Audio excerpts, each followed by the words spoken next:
So now we've seen how the various theologies of the world utilize mythology and storytelling to speak about the ineffable things of the divine nature.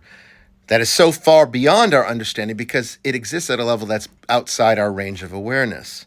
And these stories come out in antiquity, right? They appeal to the sensibilities of people back then, not so much for modernity today. So for people living in the contemporary world, they largely dismiss these stories because there's no relationship there. They can't connect with them. It's so far outside of their sensibilities now that perhaps what we need to do is have some fun today and create a new story to reconnect some people to the divine nature by having a story that's relevant to today.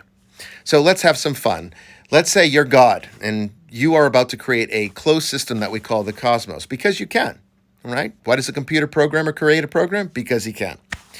So the building blocks of this program are going to be the binary code of ones and zeros that we see in the cosmos as yin and yang, the active and passive principles of the universe.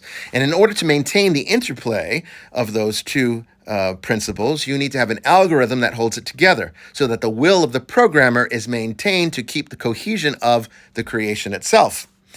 These are the angels that are the algorithm players that hold the system together.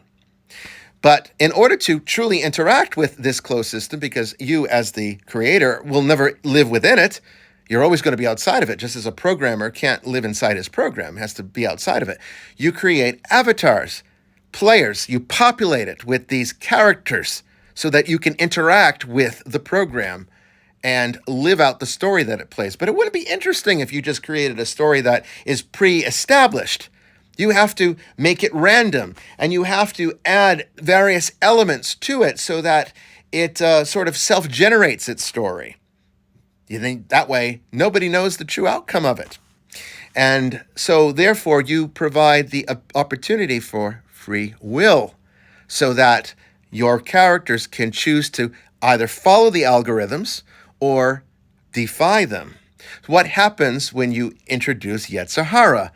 The propensity, the ability to choose to go against the will of the program, the will of God in this case.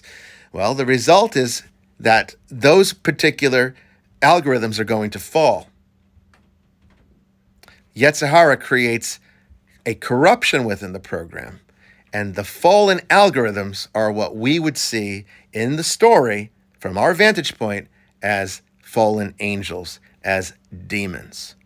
This is where we're getting closer and closer to understanding what demons are, what angels are, and how this all plays out. More later.